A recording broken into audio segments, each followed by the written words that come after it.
สบายดีข้าพเจ้าชื่อนางจันทราศรีสมงเรียนอยู่สาขาครูพิสิกส์ศาสตร์ปีสองวันนี้จะมารายงานวิชาดาราศาสตร์ในหัวข้อรูปข้างหน้าคนและห้องหอยแม่น้ำที่ดาวอังคาร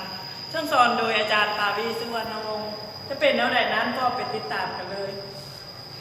นี่แม่นรูปข้างหน้าคนทั้งดาวอังคารมีขนาดกว้างประมาณ3 กิโลเมตร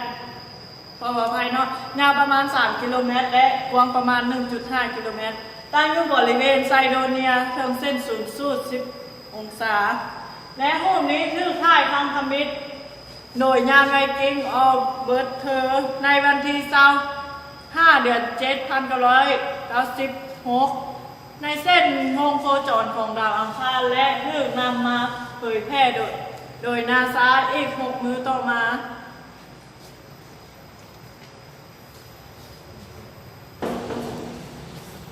แต่รูปภาพนี้ที่ถ่ายจากงานไวกิ้งมีความละเอียดต่ำเมื่อเทียบกับความละเอียดสูงซึ่งถ่ายโดยงานมาร์โกบันเซอร์เวเยอีก2 ปีต่อมาจึงรู้ว่ามันเป็นเพียงแต่แสงและเงาของหินผิดปกติที่มนุษย์จินตนาการไปเองซึ่งทางนาซาได้อัปเดตรูปภาพไกลๆจะเห็นได้ว่ามันเป็นเพียงแต่เนินหินและเนินหินธรรมดาเท่านั้นและยังมีหลายอย่างที่น่าสนใจทั้งดาวอังคารเส้นโครงกระดูกมนุษย์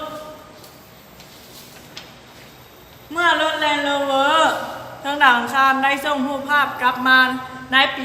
2014 ปรากฏว่ามีรูปภาพประหลาดหลายคล้ายคือกับกระดูกกกขามนุษย์นักวิทยาศาสตร์ได้อธิบายว่าหินดังกล่าวถูกกัดเซาะโดยลมพายุจนกลายเป็นรูปร่างที่ผิดปกติซึ่งบังเอิญคล้ายคือกับกระดูกเท่านั้นนี่แม่นรูปปั้นหญิงสาวรูปนี้ถูกถ่ายโดยรถแลนด์โรเวอร์หญิงสาวในปี 2007 แสดงให้เห็นหินที่มีลักษณะคล้ายคือกับรูปปั้นผู้หญิงในขณะที่เว็บเกี่ยวกับ UFO ที่นิยมว่ามันคือผลงานของมนุษย์ตั้งแล้วแต่นักวิทยาศาสตร์ได้กล่าวว่ามันเป็นวัตถุลวงตาที่เกิดจากจินตนาการของคนเฮาเชื่อมโยงให้มันคล้ายคือสิ่งของที่เฮาเคยอยู่นี่จะเป็นเงาของผู้หญิงที่ถูกถ่ายในช่วงปี 2015 แสดงให้เห็นคือวัตถุคล้ายผู้หญิงแต่งชุดเคสยืนอยู่ซึ่งเป็นสิ่งที่เราเห็นวัตถุธรรมดาแต่เกิดจากการใช้จินตนาการเชื่อมโยงไปเองเช่นกันและนี่แม่นใบหน้ารูปปั้นที่อยู่ทางเมืองซ้ายแม่นถ่ายจากรถ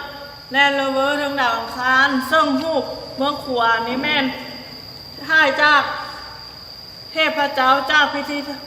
ทานแห่งชาติอังกฤษซึ่งหลายคนว่ามันคล้ายกันย่างลวงหลายแต่ความจริงแล้วมันเกิดจากแสงและเงาร่วมไปถึงจินตนาการของมนุษย์เท่านั้นและนี่แม่นปูขนาดใหญ่ทึกถ่ายแล้วส่งมาในเดือน7 ปี 2015 ปรากฏว่าในบริเวณภูเขาหินมีวัตถุกับคล้ายคือกับหินคล้ายคือกับปูขนาดใหญ่จน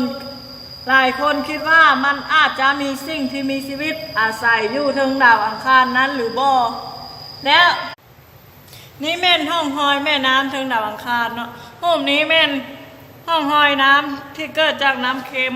นาซาเผยงานสำรวจพบห้องหอยแม่น้ำถึงดาวอังคารที่เกิดขึ้นน้ำเค็มไหลลงจากภูเขาพื้นผิวของดาวอังคารห้องหอยดังกล่าวถูกค้นพบครั้งทำบิดในปี 2010 โดยมีลักษณะเป็นเส้นสีดำมีความหนาขึ้นและยาวขึ้นเมื่ออุณหภูมิที่อบอุ่นและมันจะค่อยจางๆลงและหายไปนี่แม่นูนี่ก็เป็นห้องหอย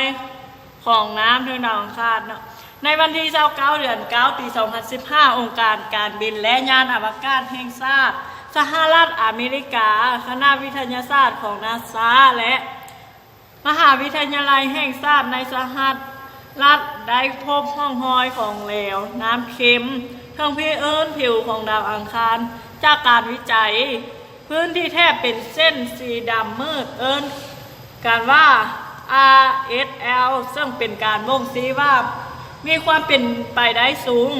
ที่จะมีสิ่งที่มีชีวิตถึงดาวอังคารห่างจากมนุษย์ออกไปประมาณ225 ล้าน3 แสนกิโลเมตรอันนี้ก็เป็นรูปห้องรอยแม่น้ำถึงดาวอังคารสำนักงานข่าวต่างประเทศรายงานว่าองค์การการบินและยานอวกาศแถลงว่าเห็นหลักฐานขึ้นไหม้จากรูปภาพถ่ายดาวเทียมถึงดาวอังคารเห็นห้องห้อยการไหลของน้ำกว้างยาว1 เมตรและก็ผนังพื้นผิวของดาวอังคารคาดเมื่อ10 ปีพิเศษว่าของเหลวที่เป็นน้ำนี้มีความเข้มสูงและอยู่ใต้พื้นของดาวอังคารจึงต้องหาหลักฐานมาอธิบายเพิ่มถึงสาเหตุน้ำเค็มได้กลายเป็นน้ำแข็งอุณหภูมิติดลบ128 องศาเซลเซียสมาทอดนี้การรายงานของข้าพเจ้าก็จบลงเพียงเท่านี้ถ้าหากผิดพลาดประการใดก็ขอโทษขออภัยในสุดท้ายนี้ขอเจ้าขอมาขอบใจ